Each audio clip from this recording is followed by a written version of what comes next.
എന്താടോ എന്റെ പന്തൽ സെറ്റിയാ? 10 കിട്ടി. 2 കൊല്ലം ഇതിൻ്റെ ബാക്കിൽ നടക്കൽ തുടങ്ങിയിട്ട്. ബാക്കി ഞാൻ ഒഴിവാക്കി.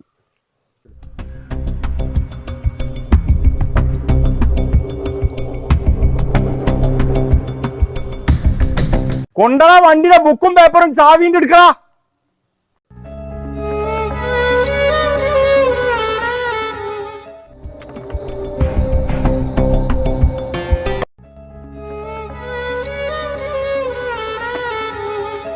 ആ പെട്രോൾ എന്ന് പറഞ്ഞ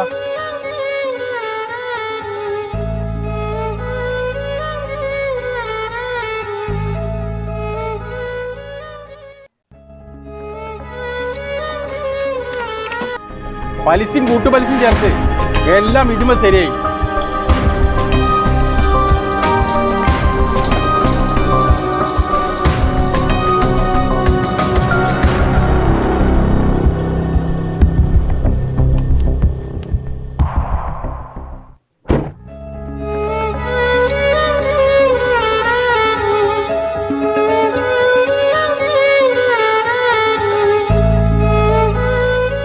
അങ്ങനെ ഉള്ള കാറും പോയി കിട്ടില്ലേ?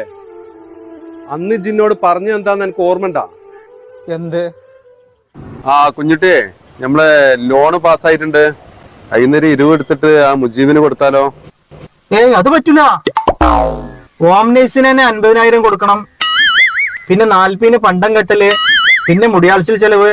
ആ 3 ലക്ഷം തന്നെ അതിന് തികയോന്ന് എനിക്ക് സംശയമാണ്. എടാ, ഒരു പോത്തും ഒരു ആടും പോരെ? നിങ്ങൾ എന്ത് വർത്താനാ ഈ പറയണേ? എനിക്കല്ലേ എന്റെ മാനക്കേട്.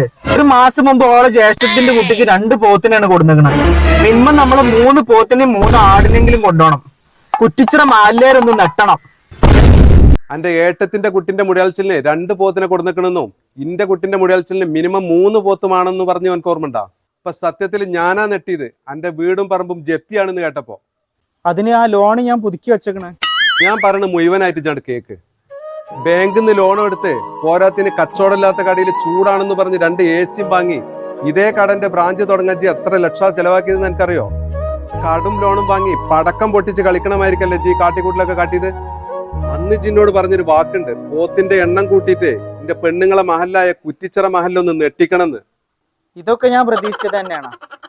എനിക്കൊരാളെ ഔദാര്യമൊന്നും വേണ്ട. ഇതൊക്കെ ഞാൻ തിരിച്ചു പിടിക്കും. റിസർവ് ബാങ്കിൽ നിന്ന് കട എടുത്തിട്ടാവും. ഇനി ആ ബാങ്ക് മാത്രല്ല ബാക്കിയുള്ളൂ. നാടായ ബാങ്കിൽ കയറി ഇറങ്ങുന്നത് ഞാൻ അറിയുന്നുണ്ട്. എന്തിനാണ് ആർഭാടം കാണിക്കാനും അറിയാത്ത കച്ചവടം നടത്താനും കണ്ണിക്കണ്ട ബാങ്കിലും പലിശക്കാരെടുത്തും കയറി ഇറങ്ങി ജീവിക്കണത്? 90 കഴിഞ്ഞ കുട്ടീനെയും ഓളയേറ്റ് നീ കോട്ടേഴ്സ് പോയി നിൽക്കണ്ടെന്നുണ്ടെങ്കിലേ ചിന്റെ വീട്ടിൽ പോരെ, അവിടെ അതിനുള്ള സൗകര്യം. എനിക്ക് ഓർമ്മയില്ലേ പണ്ട് നമ്മളെ മാനുമൂലര് പറഞ്ഞ മാതിരി പൊക്കിൽ ഒതുങ്ങുന്നതേ കൊത്താവും.